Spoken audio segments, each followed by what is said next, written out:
Jake Morrison sat in the back row of the advanced xenobiology classroom, trying not to stand out.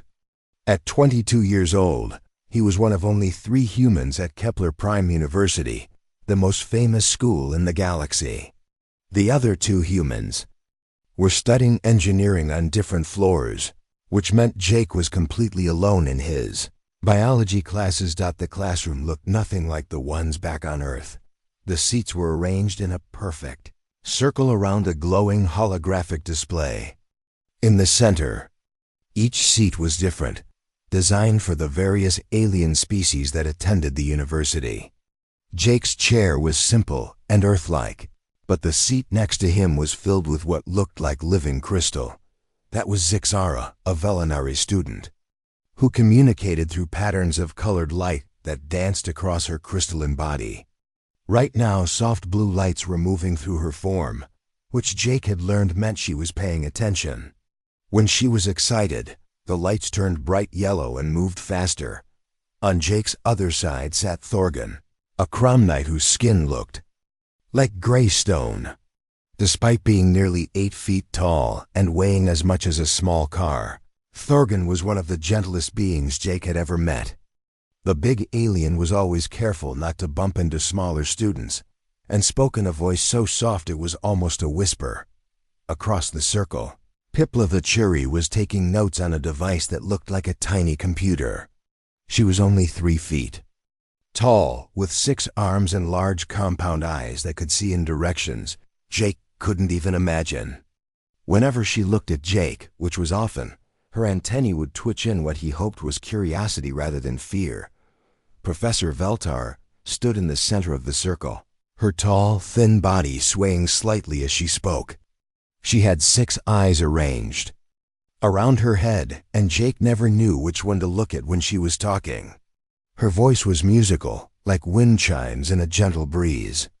Today we continue our study of apex predators from across the galaxy, Professor Veltar said, her voice carrying easily through the room. These creatures represent the pinnacle of evolutionary hunting success on their respective worlds. Jake listened as she described various predators from different planets. There was the shadow crawler from Nexus 7, a creature that could bend light around itself to become invisible. The ice worm from Frost Prime could freeze its prey solid with its breath.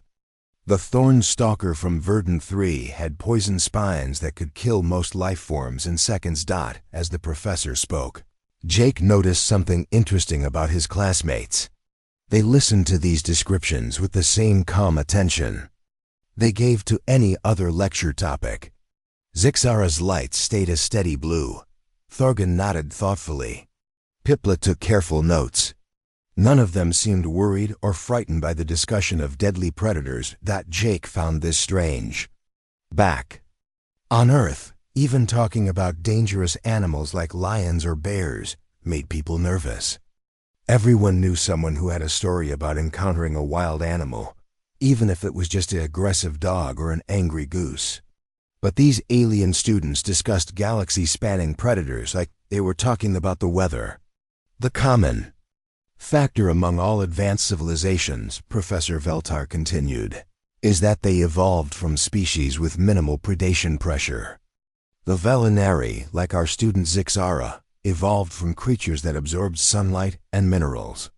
The Cromnites, like Thorgan, developed from peaceful stone-eating organisms. The Churi, like Pipla, evolved from cooperative hive builders. Jake shifted in his seat. He knew where this was going, and he didn't like it. Most successful civilizations, the professor said, evolved from herbivores, scavengers, or other peaceful species. This is why we developed cooperation, technology, and complex societies.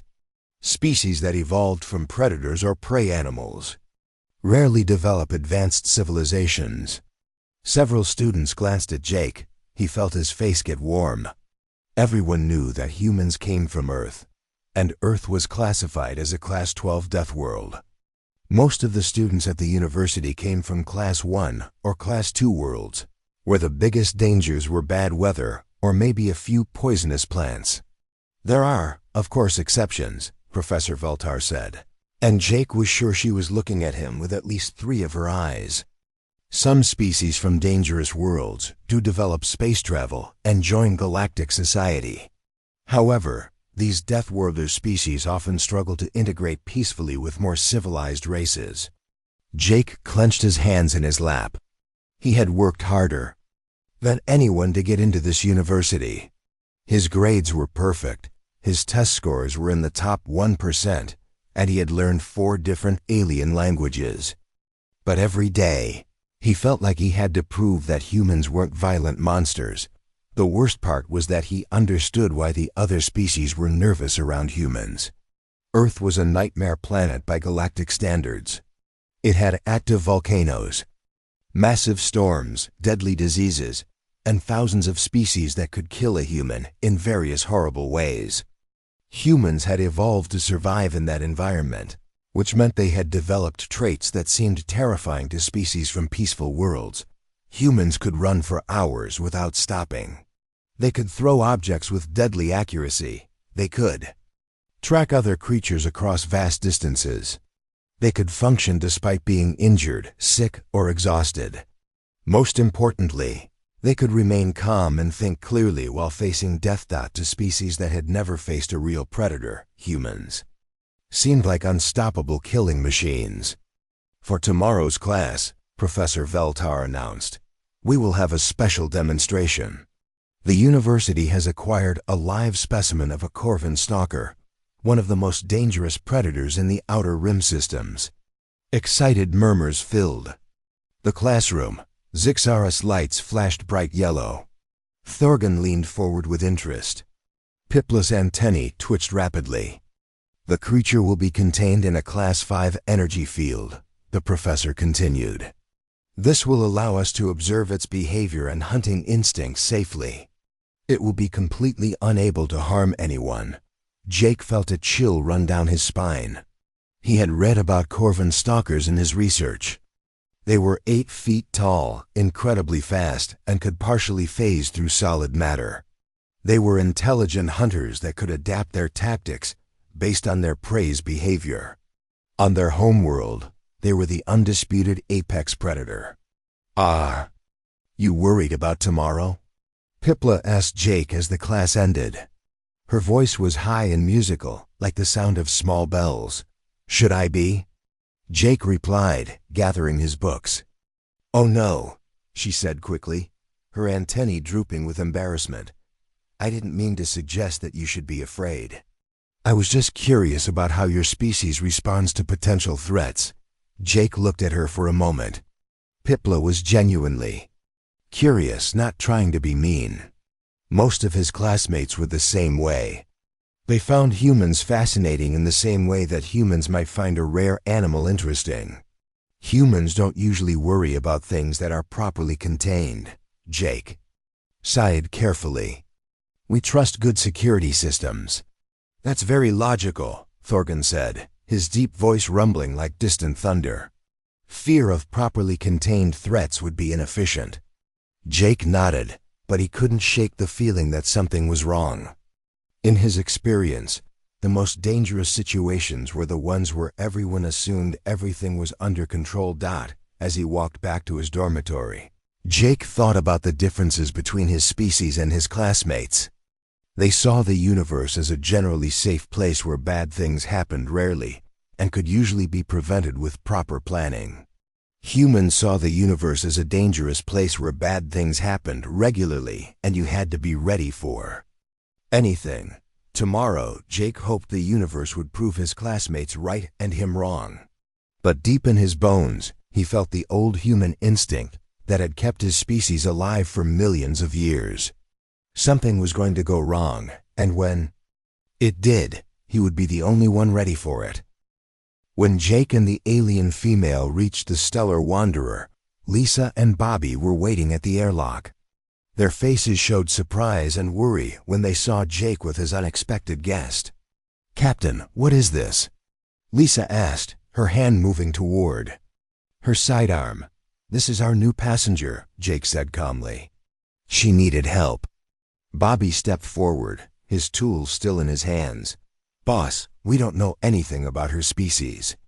She could be dangerous." The female seemed to understand that they were talking about her. She moved closer to Jake, making soft sounds that sounded almost like words, but not quite. Her amber eyes darted between Lisa and Bobby, and Jake could see she was scared again. "She's not dangerous," Jake said firmly. "Look at her. She's terrified and probably hasn't had a decent meal in months." Lisa lowered her hand but kept watching. "The alien. What's the plan here, Captain? We can't just pick up random aliens." "We can and we did," Jake replied. "Bobby, is the spare cabin ready?" Bobby nodded slowly. "Yeah, it's clean. But Captain, we don't know what she eats, what she needs, or even if she can breathe the same air we do." "She's been breathing station air just fine," Jake pointed out. "And we'll figure out the rest as we go." Jake turned to the female. She was still staying close to him, but he noticed she was watching everything with intelligent eyes. She was learning, trying to understand what was happening around her. "Come on," Jake said gently, gesturing for her to follow him. "Let me show you where you can stay." The spare cabin was small but clean. It had a bed, a small table, and a closet. Jake had used it for storage, but Bobby had cleared it out months ago in case they ever needed to take on passengers. The female stepped into the room carefully, like she expected it to disappear. She touched the bed with one finger, then pulled her hand back quickly. Her eyes went wide as she looked around the small space. "This is yours," Jake said, pointing to the bed. "You can sleep here, rest here, it's safe." She looked at him with those amber eyes and made a sound that was almost like a question. Then she sat down on the edge of the bed very carefully, as if she was afraid it might break. "Are you hungry?" Jake asked, rubbing his stomach and pointing to his mouth.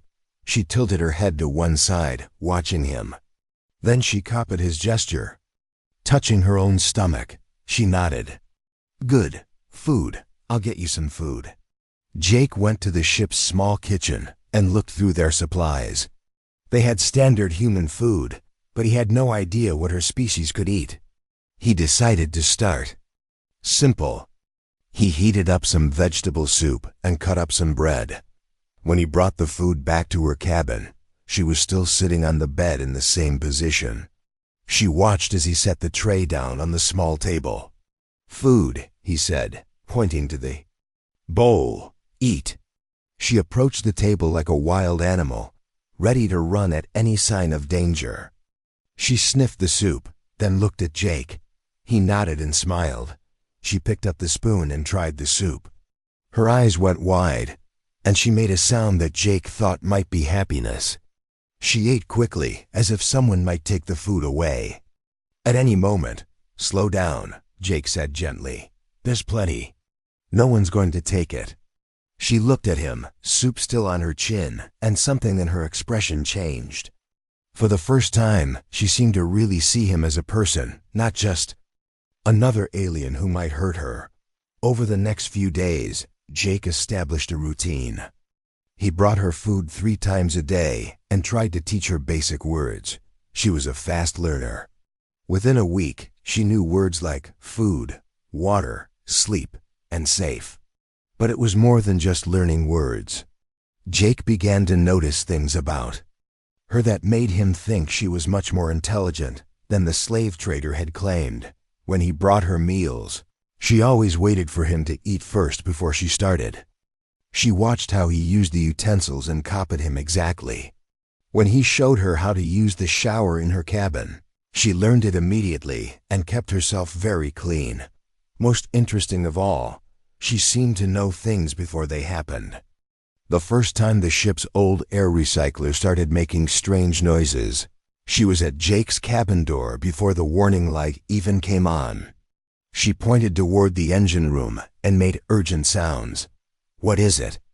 Jake asked, but she just pulled on his sleeve and led him to where Bobby was working. "The recycler's acting up again," Bobby said when he saw them. "I was just about to call you." Jake looked at the female. She was watching the machinery with a concerned expression, like she could sense something wrong with it. "How did you know?" Jake asked her. She touched her head and then pointed to the recycler. She made a sound that was almost musical, like she was trying to sing the machine's problems. "I think she can hear things we can't," Jake told Bobby. "Or feel them somehow." This happened several more times over the following days. She would know when systems were having problems before the crew did. She seemed to sense when people were upset or angry. When Lisa was having a bad day because of a message from home, the female brought her a cup of tea without being asked. "She's reading us somehow," Lisa said to Jake later. "I don't know how, but she knew exactly what I needed." Jake was starting to understand that the female was not defective at all. She was different, but that difference might actually be a gift. He decided to try something. He brought her to the bridge during a quiet moment when they were traveling through empty space. "This is where we control the ship," Jake explained, pointing to the various controls. "We use these to fly between the stars." She looked at everything with fascination. Then she approached the navigation console and put her hand on it. The screen lit up with displays that Jake had never seen before. Information flowed across it in patterns that looked almost like music. "Bobby, get up here," Jake called on the "Come, you need to see this."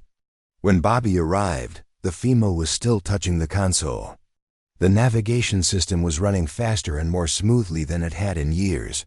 "What did she do?" Bobby asked in amazement. "I don't know," Jake said. "But look at these readings. Our efficiency just went up 20%. The female took her hand away from the console, and the strange displays faded.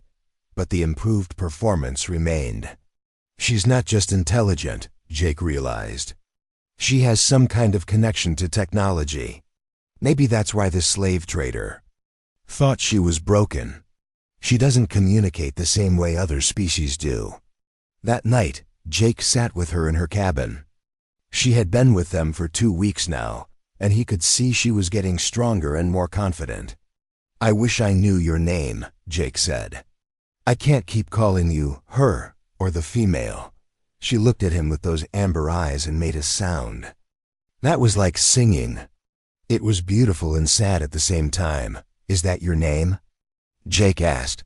She repeated the sound, but Jake knew he would never be able to pronounce it correctly with his human voice. "How about I call you Luna?" Jake said. "Like the moon. You're pale and beautiful like moonlight." She tilted her head, considering this. Then she pointed to herself and tried to make the sound Luna. It came out a little different from how Jake said it, but close enough. "Luna," Jake said, smiling. "I'm Jake." She pointed to him and said, "Jake," in her musical voice. Then she did something that surprised him. She smiled back. It was the first time Jake had seen her smile, and it transformed her whole face. She looked younger and happier, like the scared creature from the slave market was finally starting to disappear. "Luna," Jake said again, and this time she nodded confidently. They sat together in comfortable silence for a while. Jake realized that saving her had been about more than just doing the right thing. Luna was becoming part of their small family, and she was bringing gifts they were only beginning to understand. But he also knew that their journey together was just beginning. Luna had secrets, and Jake suspected that learning them would change everything for all of them. 3 months had passed since Jake brought Luna aboard the Stellar Wanderer. The ship felt different now, warmer somehow. Luna had found her place among the crew, and they had learned to work together in ways that surprised everyone. Luna had learned enough human words to have simple conversations, though she still preferred to communicate through gestures and the musical sounds of her own language. She had also proven herself useful in ways Jake never expected. They were approaching the mining station at Kepler 186c when Luna came to the bridge looking worried. She made urgent sounds and pointed toward the communication console. "What is it, Luna?" Jake asked. She touched the console and frowned. Then she looked at Jake and shook her head, making a gesture that meant bad or wrong. "Bobby, run a scan on the mining station," Jake ordered. "Luna thinks something's not right." Bobby worked the sensors for several minutes. "I'm not picking up anything unusual, Captain. All systems show normal, but Luna was still agitated. She kept pointing toward the station and making negative sounds." "I trust her instincts," Jake said. "Keep us at a safe distance and open a communication channel." The face that appeared on their screen was human, but something about his smile made Jake uncomfortable. "Welcome to Kepler Mining Station. I'm Director Carl Watson. What can we do for you today?" "We're here to trade for refined metals," Jake replied. "We heard you had good prices." Watson's smile got wider. "Oh yes, very good prices. Why don't you dock at Bay 7 and we can discuss business?" Luna suddenly grabbed Jake's arm. Her amber eyes were wide with fear, and she was shaking her head violently. "Actually, we prefer to handle our business over the come first," Jake said. "Ship policy." Watson's smile faded slightly. "That's unusual. Most traders prefer to see the goods in person." "We're not most traders," Jake said calmly. During the next hour of negotiations, Luna stayed close to Jake. Every time Watson made an offer or asked a question, she would touch Jake's hand and make small sounds. Jake began to realize she was reading Watson somehow, sensing things about him that Jake couldn't detect. When Watson suggested they dock for an inspection of their cargo, Luna became so agitated that Jake knew something was very wrong. "Thanks for the offer, Director Watson, but we've decided to try another station," Jake said. "Good day." He ended the communication before Watson could respond. "Bobby, get us out of here." "Best speed," Jake ordered. "What's wrong?" Lisa asked. "Luna sensed something about that man," Jake explained.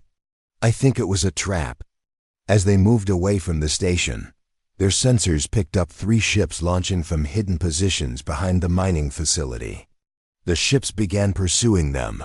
"Pirates," Bobby said grimly. Luna was right. It was a setup. The chase lasted 2 hours. The Stellar Wanderer was not a fast ship, but Bobby had made improvements with Luna's help over the past months. They managed to stay ahead of their pursuers until they reached a busy shipping lane where the pirates wouldn't dare attack. Later, as they traveled toward safer space, Jake sat with Luna in the common area. She was calmer now, but he could see she was still shaken. "How did you know?" Jake asked her. Luna touched her forehead and then pointed to her heart. She made sounds that Jake had learned meant feel or sense. "You could feel that he was lying?" She nodded. Then she did something she had never done before. She began to tell Jake a story, using the words she knew mixed with her musical language and gestures. Jake listened carefully, trying to understand. Slowly, a picture emerged of Luna's past that was much darker than he had imagined. She had been very young when the slavers came to her world. Her people, the Lyrians, were peaceful and lived in harmony with nature and technology. They could sense emotions and intentions in others, which made them excellent healers and mediators, but this same ability made them valuable as slaves. They could tell when their masters were angry or pleased, making them perfect servants. The problem was that sensing so much pain and cruelty from their captors drove many Lyrians insane. Luna had survived by shutting down her abilities as much as possible. She had pretended to be broken because it was the only way to stay alive. The slave trader was right that she was different from other Lyrians who had been captured. Most of them died quickly in captivity. "Your people are still out there?" Jake asked. Luna nodded sadly. She sang a few notes that sounded like a lament, then pointed toward the stars. "Where?" She went to the navigation console and touched it. The same strange displays appeared that Jake had seen before. Luna studied them for a moment, then pointed to a section of space far from any major trade routes. "That's the outer rim," Jake said. "Nothing but dead systems and asteroid fields out there." Luna made sounds that Jake interpreted as hiding and afraid. Jake felt a surge of emotion as he realized what Luna was telling him. Her people were out there somewhere, hiding and probably dying slowly, believing they were alone in the universe. Do you want to find them? Jake asked. Luna's eyes filled with tears, but she nodded. Jake made a decision that would change all their lives. Then we'll find them. Over the next few days, Jake explained to Lisa and Bobby what he had learned about Luna and what he wanted to do. Both of them had grown fond of Luna over the months, but they were worried about the practical problems. The outer rim is dangerous, Lisa pointed out. Pirates, asteroid fields, and who knows what else. And we don't even know if her people are still alive, Bobby added. It could be a wild chase that gets us all killed. But Luna had been listening to their conversation. She went to Bobby and took his hands in hers. She looked into his eyes and made soft sounds. Bobby's expression changed as he felt whatever Luna was sharing with him. Oh, Bobby said quietly, I can feel ... they're scared, and they're dying. Luna did the same thing with Lisa. After a moment, Lisa nodded with tears in her eyes. We have to try, Lisa said. We can't leave them out there alone. Jake felt proud of his crew. This was what made humans different from so many other species in the galaxy. They would risk their lives for people they had never met, just because. It was the right thing to do. The decision was interrupted by an incoming communication. The face on the screen was that of a well-dressed alien Jake didn't recognize. Captain Morrison, my name is Vector. I represent certain interests who would like to make you a business proposition. I'm listening, Jake said carefully. We understand you have acquired Illyrian. We are prepared to offer you 5 million credits for her, plus a bonus for her location. Data. Jake felt Luna tense beside him. 5 million credits was more money than Jake would see in 10 lifetimes of trading. She's not for sale, Jake said firmly. Victor looked surprised. Perhaps you don't understand. 5 million credits. You could buy your own fleet of ships. I understand perfectly, Jake replied. The answer is no. 10 million, Vector said. Quickly, plus a new ship and exclusive trading rights in 3 systems. Luna was watching Jake with her amber eyes. He could see she was afraid, but there was something else there too, trust. She knew what his answer would be. She's not property, Jake said. She's a person, and she makes her own choices. This conversation is over. He ended the communication. Before Vector could respond, Luna looked at Jake for a long moment, then did something that surprised everyone. She hugged him. It was the first time she had initiated physical contact with any of them. Thank you, she said in her musical voice. The words were clear, spoken in perfect human language. You can speak our language? Jake asked in amazement. Luna smiled. I have been learning. I wanted to surprise you. You have given me so much, freedom, safety, family. Now I want to give something back. She went to the navigation console and put both hands on it. The displays lit up with more information than Jake had ever seen. Star charts, technology specifications, and data streams flowed across the screen. This is knowledge from my people, Luna explained. Science, technology, medicine. I remember more each day as I feel safer. I want to share it with you, because you have shared your kindness with me. Jake realized that Luna's value was not just in what she could do, but in what she represented. She was a bridge between 2 species, a chance for understanding and cooperation that could benefit everyone. But first, they had to find her people and bring them home. Word about Jake's Lyrian had spread faster than he expected. Within a week of refusing Victor's offer, the Stellar Wanderer was being followed by 3 different ships. Jake tried changing course several times, but the pursuers always found them again. How are they tracking us? Bobby asked as he worked on the ship systems. I've checked everything twice. No tracking devices, no signal leaks. Luna was standing at the sensor console, her hands pressed against the controls. The strange displays were showing information that made her frown with worry. "They are not following the ship," Luna said. "They are following me." "What do you mean?"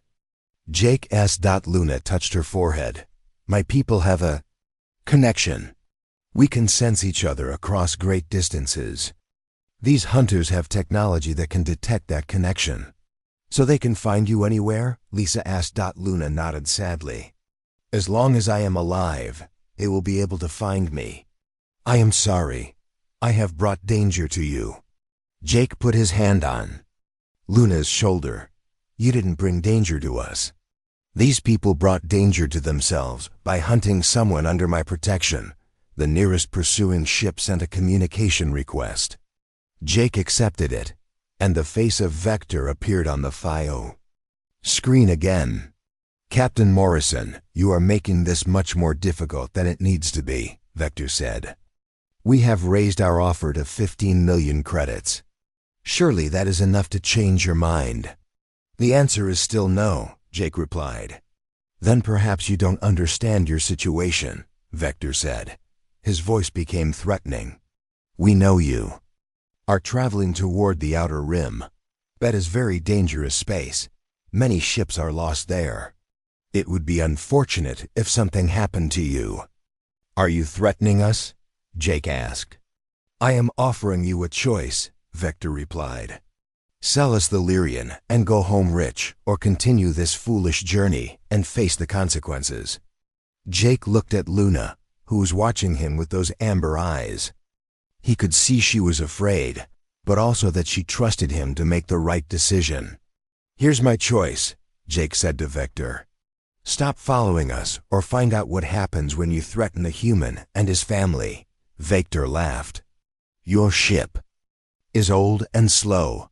You have no weapons worth mentioning. What exactly do you think you can do against us?" "You'll find out if you keep following us," Jake said, and ended the communication. "Captain," Bobby said quietly, "he's right about our weapons. We've got mining lasers and some small defensive systems, but nothing that could fight off 3 ships." "Then we'd better make sure it doesn't come to a fight," Jake replied. They continued toward the outer rim for 2 more days, with the 3 ships staying just at the edge of sensor range. Jake could feel the tension building among his crew. They were heading into dangerous, unmapped space while being hunted by people who wanted to capture Luna. On the 3rd day, the hunters made their move. Jake was on the bridge when Bobby called out from the sensor station. "Captain, they're coming in fast. All 3 ships, weapons charging." "Evasive maneuvers," Jake ordered. "Lisa, try to raise someone on the emergency channels." "No one out here to call," Lisa replied. "We're on our own." The first ship opened fire with energy weapons designed to disable rather than destroy. They wanted Luna alive, which gave Jake a small advantage. "Bobby, can you give me more speed?" Jake asked. "I'm trying, but the engines are already at maximum," Bobby replied. Luna suddenly stepped away from where she had been standing and walked to the main computer console. "Jake, I need to try something, but it might be dangerous." "Dangerous how?" "I have never connected fully with a ship's systems before. I don't know what will happen." Another blast from the pursuing ships shook the Stellar Wanderer. Sparks flew from damaged systems. "Do it," Jake said. Luna placed both hands on the console and closed her eyes. Immediately, the ship's lights dimmed as power flowed into systems Jake didn't even know they had. The main display lit up with information streaming faster than any human could read. Luna's eyes opened, but they were glowing with the same amber light as the displays. When she spoke, her voice had a strange echo to it. "I can see everything," she said. "The ship, the engines, the hunters. I can feel their intentions." The Stellar Wanderer suddenly accelerated far beyond what should have been possible. The pursuing ships fell behind as Jake's old trader moved like a military vessel. "How are you doing this?" Bobby asked in amazement. "The ship and I are working together," Luna replied. "Your technology and my abilities combined." But the effort was clearly taking a toll on her. Luna's face was pale, and Jake could see she was shaking. "Can you keep this up?" Jake asked. "Not for long," Luna admitted. "And when I stop, they will catch us easily." Jake made a decision. "Then we don't run anymore. We fight." "Captain, we can't fight 3 ships," Lisa protested. "We don't have to fight 3 ships," Jake said. "We just have to make them think twice about messing with us." Luna was still connected to the ship's systems. Through her link, Jake could see tactical information about their pursuers. The lead ship was larger and better armed, but the other 2 were just hired mercenaries. "Luna, can you target their communications and sensors without permanently damaging them?" Luna's glowing eyes studied the displays. "Yes, but they will know it was not your ship's normal capabilities." "Good. I want them to know." Luna worked through the ship's systems, and suddenly the mining lasers that Bobby had dismissed as useless became precision instruments. Energy beams lanced out and struck each pursuing ship exactly where Luna aimed them. The effect was immediate. The hunters' communications went dead, and their sensors stopped working. They were flying blind. Jake opened a communication channel on an emergency frequency he knew they could still receive. "This is Captain Morrison of the Stellar Wanderer," he announced. "You've just seen what happens when you threaten my crew. Those were warning shots. The next ones won't be." He paused to let that sink in. "Luna is under my protection. She's not property to be bought and sold.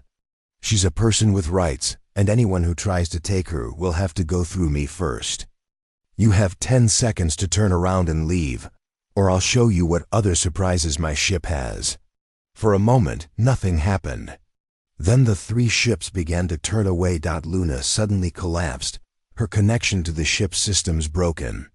Jake caught her as she fell. "I'm okay," she said weakly. "Just tired." "But Jake, there's something you need to know." "What is it?" Luna looked up at him with eyes that were back to their normal amber color. "When I connected to the ship, I could sense my people. They're not just hiding in the outer rim, they're in danger." "What kind of danger?" "The same people who have been hunting me. They found the Lyrian settlement 3 days ago. My people are fighting, but they are not warriors. They need help." Jake helped Luna to a chair. "How far away are they?" Luna went to the navigation console, her hands shaking from exhaustion. The display showed a location deep in an asteroid field. 2 days at maximum speed, she said. "But Jake, there will be many ships there, military ships. You could be killed." Jake looked at his crew. Bobby was already working to repair the systems that had been overloaded during Luna's connection. Lisa was plotting the course to the coordinates Luna had provided. "What do you think?" Jake asked them. "Those are Luna's people," Bobby said without looking up from his work. "That makes them our people too." Lisa nodded. "Besides, we've come this far. We're not turning back now." Jake smiled. This was why he loved his crew. They understood what it meant to do the right thing, even when it was dangerous. "Luna, can you teach us more about Lyrian technology before we get there?" Jake asked. "If we're going up against military ships, we'll need every advantage we can get." Luna managed a weak smile. "Yes? And Jake?" "Thank you for everything." As the Stellar Wanderer changed course toward the asteroid field, Jake knew they were flying into the most dangerous situation of their lives. But they were flying toward it together as a family. And sometimes that made all the difference. The asteroid field appeared on their sensors like a wall of floating rocks stretching in all directions. Jake had never seen anything like it. Thousands of asteroids, some as small as his ship and others as big as cities, drifted in complex patterns. That would challenge even the best pilot. "How do we get through that?" Bobby asked, staring at the display. Luna was back at the navigation console, her hands touching the controls lightly. Despite her exhaustion from 2 days before, she had insisted on guiding them through the field. "My people chose this place because it's almost impossible to navigate," Luna explained. "But I can feel the safe paths. Trust me." Jake did trust her. Over the past months, Luna had never led them wrong. "Take us in," Jake told her. The stellar wanderer moved slowly into the asteroid field. Luna guided them through passages that seemed too narrow for their ship, around rocks that spun in, unpredictable patterns, and past hazards that Jake couldn't even see. As they went deeper into the field, they began to pick up signs of battle. Pieces of destroyed ships floated among the asteroids. Some looked like military vessels, but others were clearly civilian craft. "Those are Lyrian ships," Luna said sadly, pointing to the wreckage of a vessel that looked like it was grown rather than built. "They tried to fight, but they are not warriors."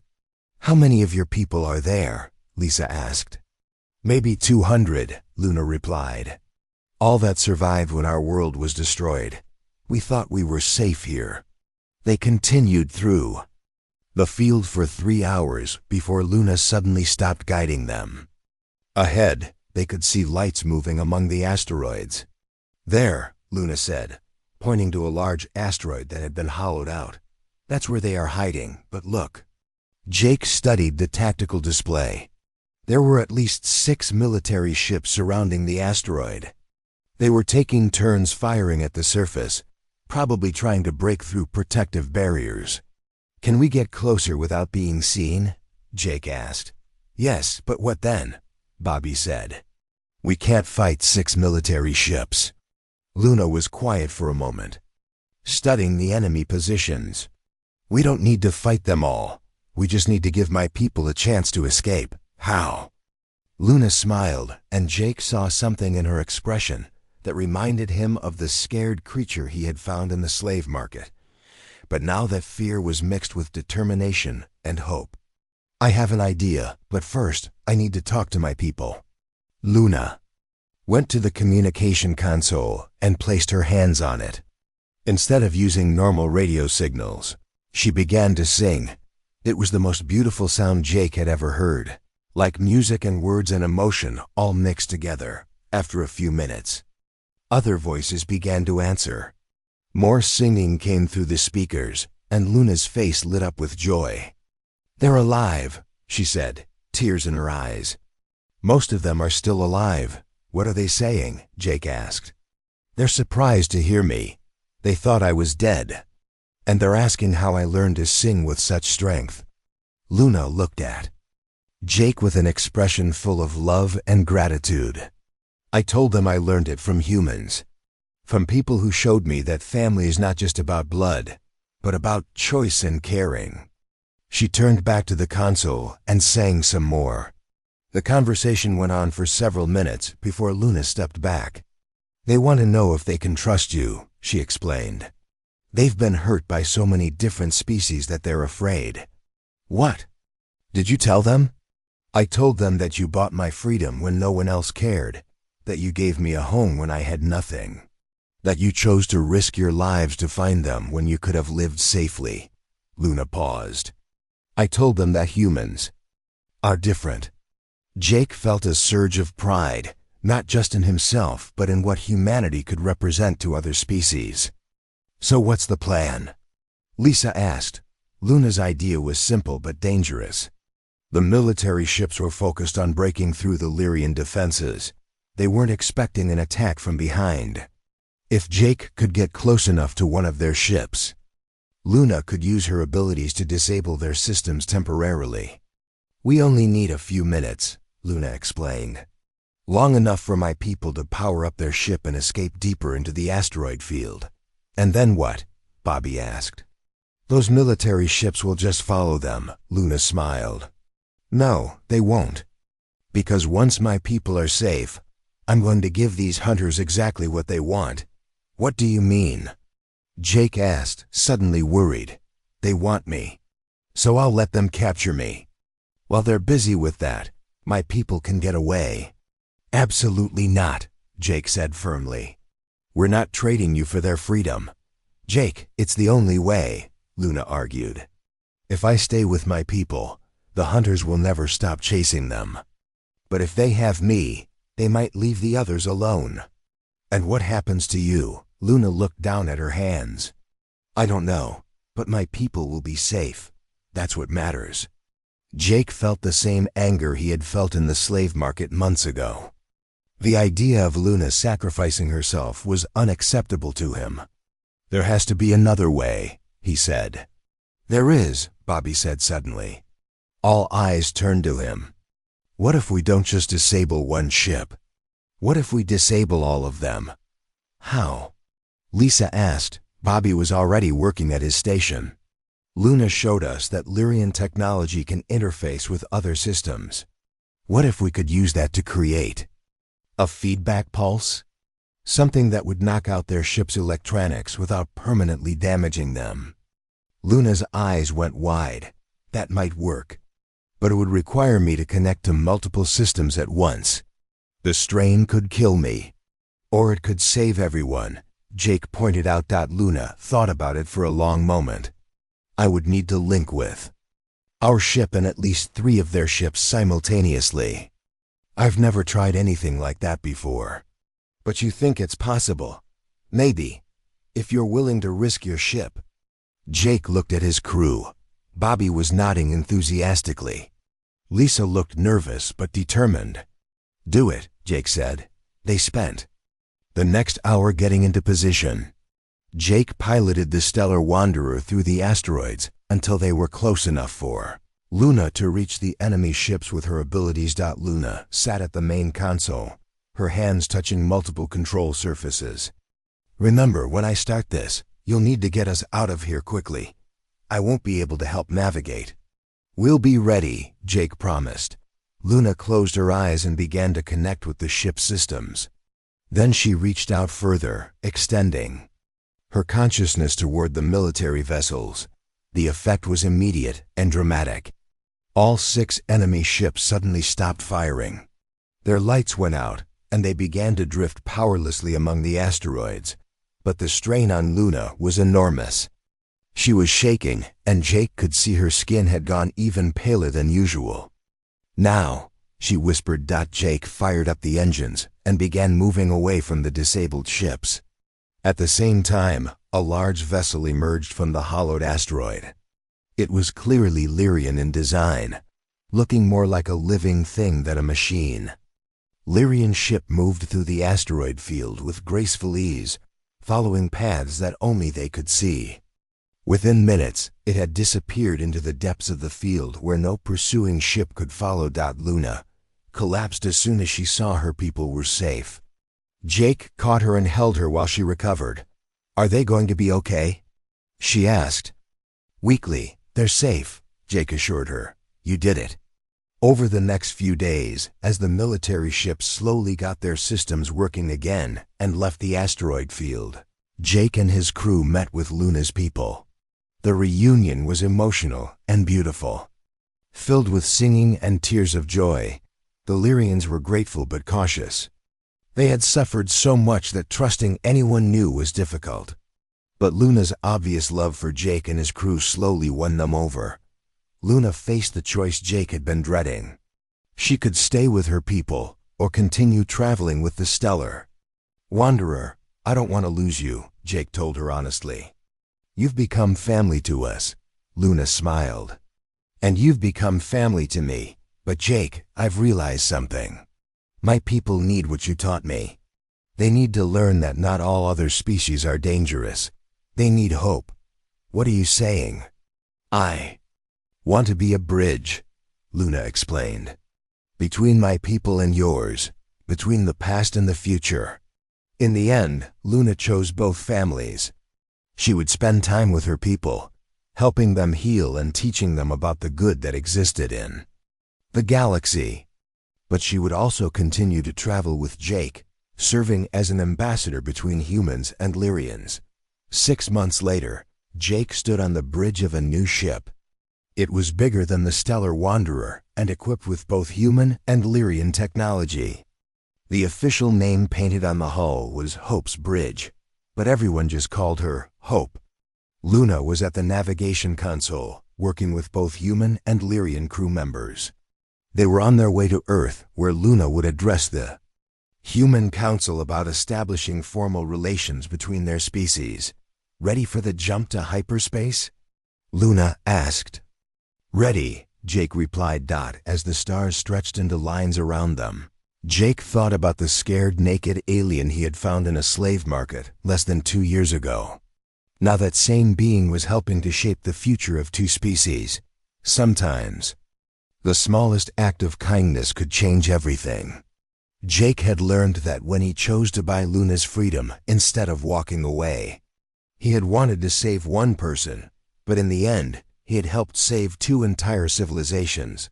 Luna looked over at him and smiled. Thank you, Jake, for everything. Thank you too, Luna, for showing us what we could become.